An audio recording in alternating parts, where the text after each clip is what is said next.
At exactly 6:12 a.m., on a quiet Tuesday morning in June, Simone Carter's world changed. Still wrapped in her bedsheets, she was jolted awake by thunderous knocking on her front door. 5 men stood outside, armored, shouting, "Police!" But Simone wasn't afraid. She was ready. Simone had seen this before, not in her life, but in the stories of black women who were silenced, disrespected, and often brutalized within their own homes.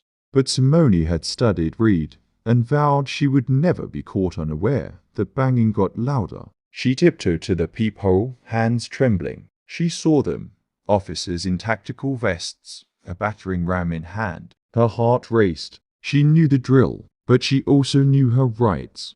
Police muffled. "Open the door." "Police, we have a warrant." Simone firm, muffled through the door. "Please slide the warrant under the door."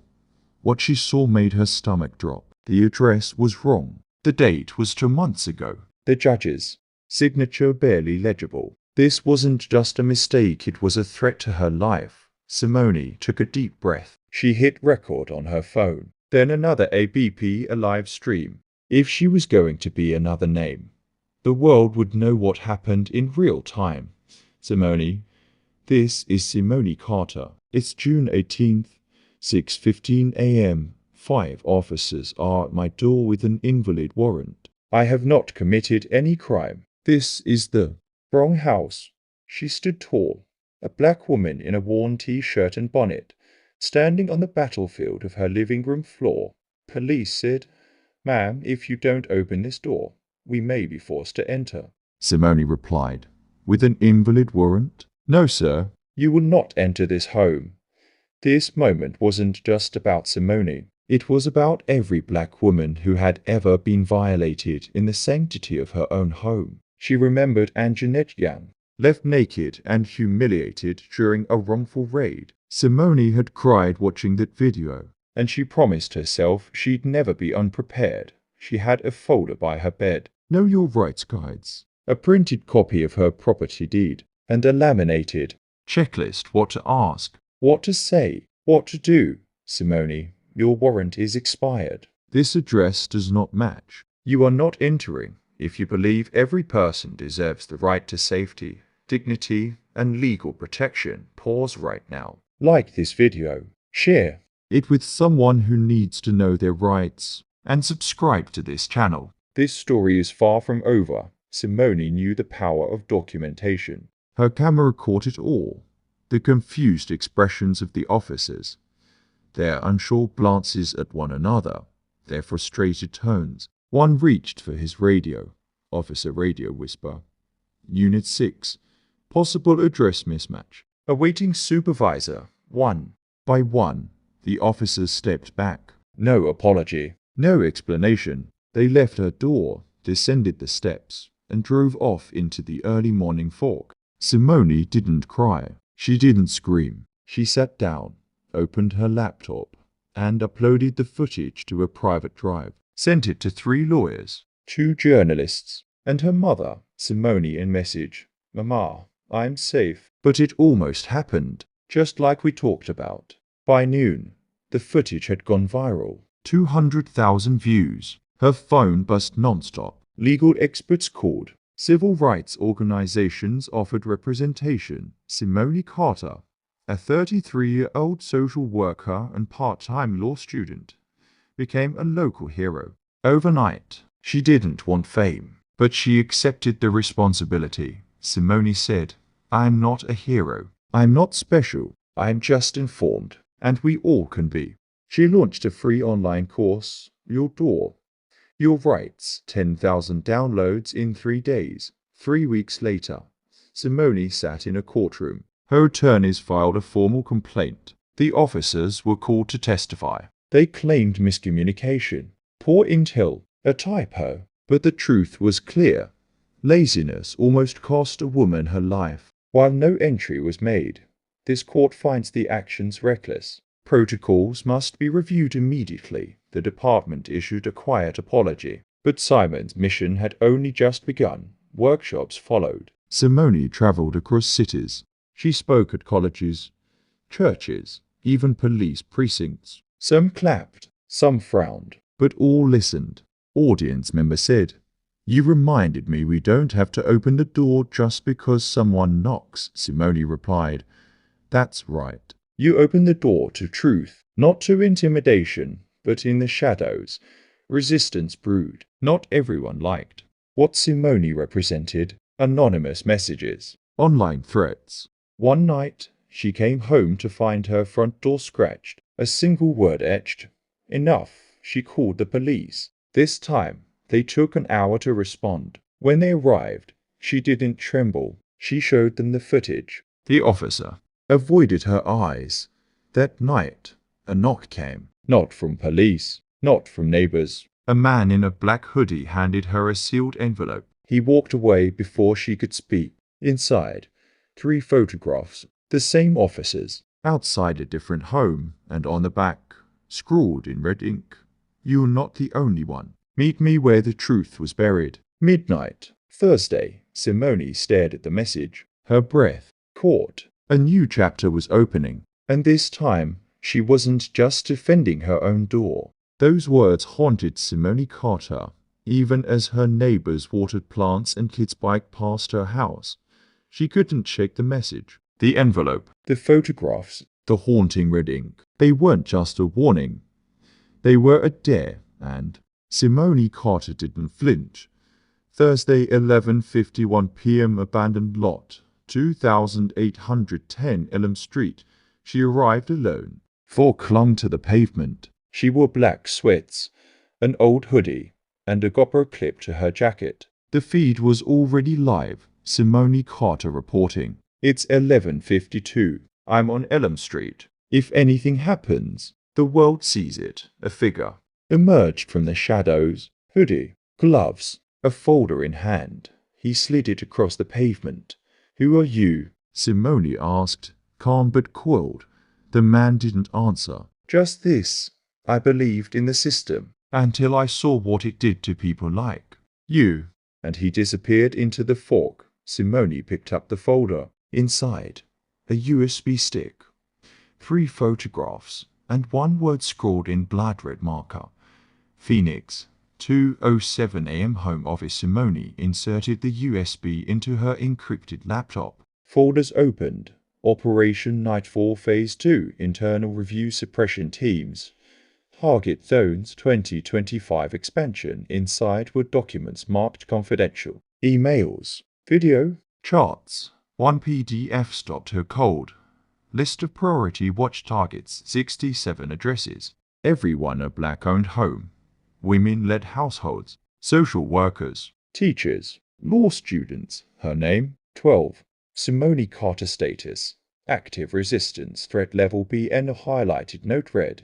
Do not underestimate. High social influence. Precedent case. Escalate if obstructive. There were photos of other women's homes, coordinates, satellite maps, and interlocks. And the worst, a bodycam clip dated the day before her raid, June 17.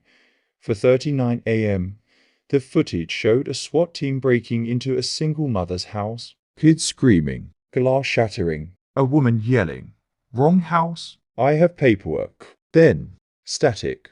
No police report ever filed. Simon's hands shook. They weren't making mistakes. They were rehearsing. 7:15 a.m. The upload. She moved quickly. She emailed the files to her legal team, 3 journalists, her mother, a cloud server, hosted in Norway. Then she hit go live. Her face filled the screen. "Last week, I stopped a raid on my home. I thought it was over. I was wrong." She played the bodycam footage. "This is what happened to another black woman. Same unit. 1 day earlier. No news story. No justice. Just pain." The chat exploded. "How many of us did they raid? This is organized. They covered it up. We see you, Simone. Keep going." In under 4 hours, the video hit 500,000 views. 10:42 a.m. The denials begin. The mayor's office issued a statement. "There is no such thing as Operation Nightfall. These files are fabricated." The police chief doubled down. There are no active operations targeting race or gender, but Simone was already ahead. She released a second clip. A leak to meeting. A city councilman. Mid-sentence. Nightfall's gonna clean up that neighborhood before the elections. Keep it quiet. Keep it surgical. Now the whole country watched. The hashtag trended. Expose a Nightfall too. OPM whistleblower at 3rd and Walcott a Twitter DM from an anonymous account. Parking lot. 3rd and Walcott. 2:45 p.m. Come alone. Simone didn't hesitate. Vest on. Modicum hot in the lot. A silver Honda Civic idled. Inside sat Lieutenant Daniel Harris. 22 years on the force. He looked haggard. I signed the approval for your raid. I believed we had intel. I was wrong. They lied to all of us. He handed Simone a hard drive. This has everything. Orders, emails, chat logs, audio. They never wanted arrests. They wanted fear. Chaos, Simone whispered. What's Phoenix? Harris. Nightfall was just phase 1. Phoenix is phase 2. No more knock. No more warrants. Full tactical removal. Justified after the fact. 6:45 p.m. The break-in Simons. Phone buzzed. Her mother panicked. The safe house had been breached. No warrant. No warning. Just officers and a team in tactical gear claiming emergency intel.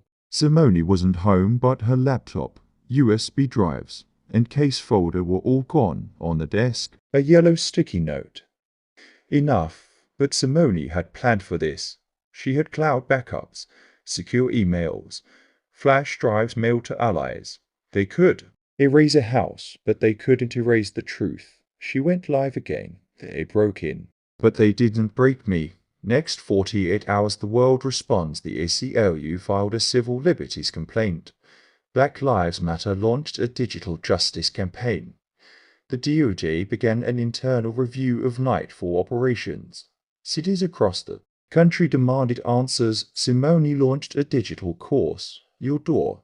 Your rights phase 2. Within 3 days, 32 IO downloads.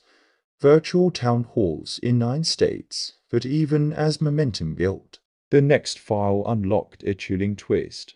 The Family Connect file, an anonymous tip, led Simone back into the Phoenix folder, a hidden file. Family Connect surveillance. MP4, she opened it. Grainy, night vision footage. Her mother, in her own kitchen, watched from across the street, red laser pointer. Movement in bushes. A man filming. Simon's voice trembled. They're watching my family. A document followed. Target. Simone Carter. Red level escalation. Monitor legal counsel. Track family locations. Prepare contingencies. She cried that night, but only for a minute. Then she recorded a new video. They want me scared, alone, disconnected, but I'm none of those things. I'm focused. I'm surrounded. And I'm just getting started. 4 days later, court hearings explode under federal subpoena. Lieutenant Harris testified.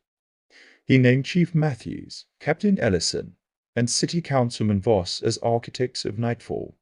He shared the drive, emails, orders, videos, conference, calls in court. A line played from a meeting. If we can scare a few of them into silence, the rest won't rise. The judge slammed his gavel. This is no longer civil. We are opening a federal investigation into systemic rights violations and conspiracy. Simon's hands stayed folded in her lap, but her eyes said everything. Simon's final broadcast. July 10th, 11:57 p.m. A room. Quiet. Dark. Lit by screens. Simone stood alone. Behind her, 3 encrypted hard drives. 2 attorneys, and 1 brave whistleblower. I promised you the truth, so here it is. Every file, every tape, every name. She clicked play. The feed showed. Raid bodycams, whistleblower testimony, internal memos, surveillance footage of her mother, chat count, 2.7 million viewers. Comments, we got you, Simone. This is bigger than we thought. They're done, then a noise. Not the door, the window. Glass creaked. A shadow moved. Then a red laser danced across her wall. Simone turned to the camera. They're not knocking this time. But I'm still standing. The screen glitched. The stream cut. To be continued. If you want to know what Simone finds next, the secrets, the danger, the movement, click subscribe, like, share. Let this message echo. Because injustice thrives in silence, but it shatters under light.